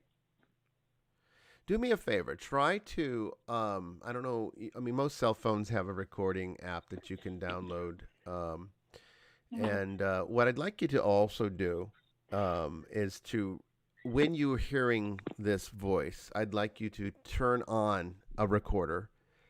Make sure that the environment is quiet, so that there's not like the TV playing or dogs barking or something, people talking in the background. It has to be extremely quiet.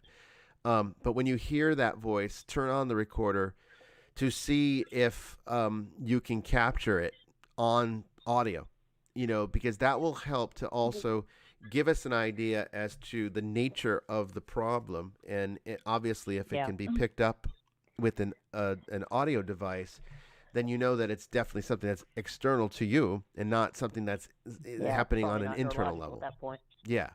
Mm-hmm. Yeah, because I've never had an issue with I'm hearing things in my head like okay, or I have to go see a doctor.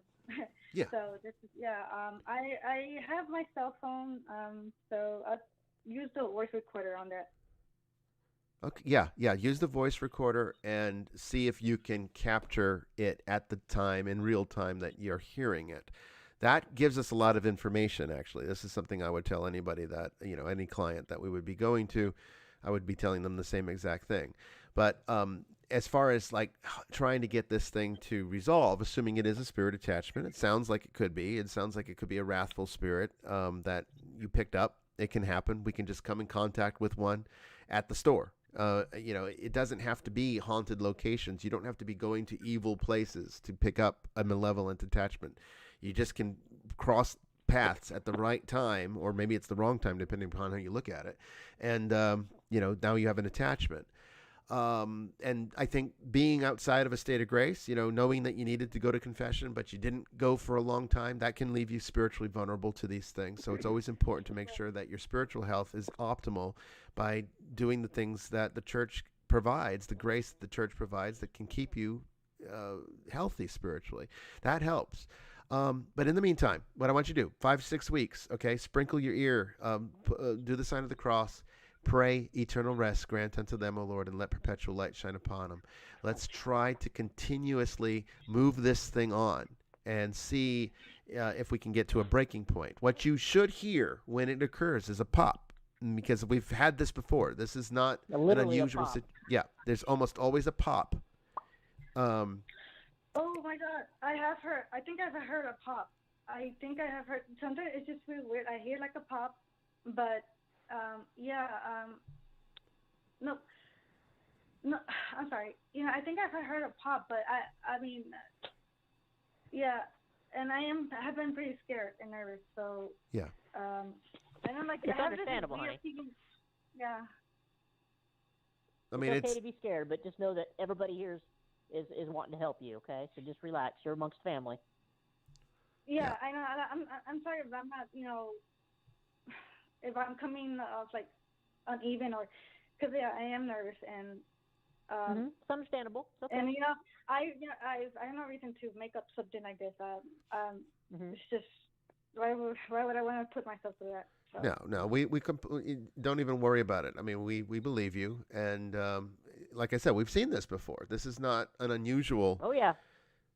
We've had cases like this, and this is how we've resolved them. Because these were not people that had psychological problems. They did not have any signs of psychosis or schizophrenia or some of the things where, some of the disorders that people have where they can hear voices. One of the things that we do is we look and check for that, but there's usually a history there of something.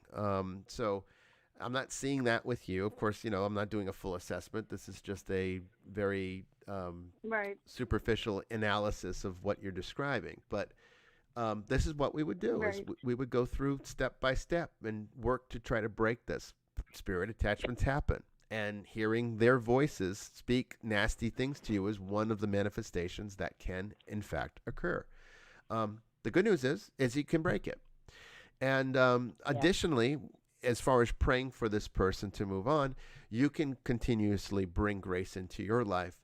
And I would find that the rosaries would be very important right now. So pray the mysteries of the rosary. If you have the time, do it. Do all four decades. Okay. I'm sorry. All 15 decades. Sorry, all 15 decades. Good. Do them all. Okay, so that you're giving this thing, you're giving yourself, first of all, more peace because you're bringing grace into your life, but at the same time you're also you're also making this thing uncomfortable to be around you, and you don't want to give it any extra energy that it already is deriving by creating fear. Because if you're fearful and if you're uneasy and if it's causing you anxiety, it's feeding off of that, and that's what you need to prevent from happening. But let us know how it goes, okay? Okay. Don't forget the things you told me to can I get them like written down so I could don't forget to do these things. I'm watching the YouTube chat here, but I'm also on the Mighty Networks. Oh yeah. Julie Reels. Okay. Okay. Yeah, we can get that to you. Don't forget your St. Michael prayers as well. Absolutely. Yep, you got your homework, Julie. Okay, you take care. Good night, Julie. Thank you. All right. We are out of time, guys. So thank you so much for joining us tonight on Vestiges After Dark. Quick. I appreciate everybody. I know it goes by so quick when you get callers. It's slow when you don't, but we had some good callers tonight, and I appreciate all of you for calling in and sharing your stories. I know that can be tough. It can be a little intimidating. I know you're sharing usually personal stuff that most people don't like to talk about publicly because the paranormal is got stigma, and people don't necessarily feel comfortable discussing things that are related to stigma and taboo. But, we need to destigmatize this. We need to get people comfortable talking about it. Spiritual illness is a real thing, and it can be resolved with the proper application. Sister Mary Joan, thank you. And to all of us. Thank you, sir. To all of you on YouTube, I appreciate all of you. Thank you, and take care. God bless everyone. Until next time, we'll be back next Wednesday, 8 p.m. Eastern Time. That's next Wednesday for Open Lines Part 3. We'll see you then. Take care. All right. God bless everyone. See you next week. 90.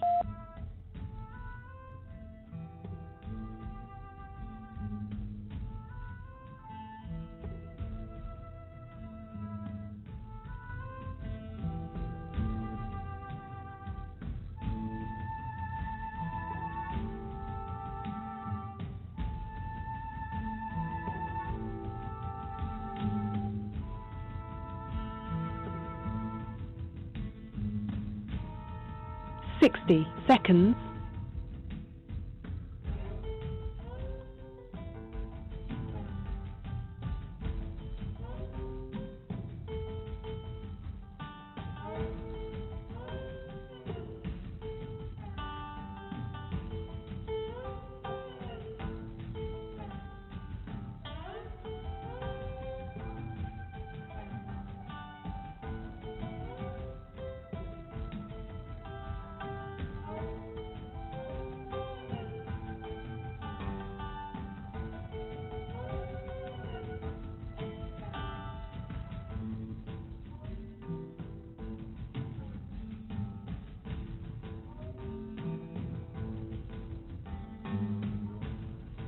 Ten seconds.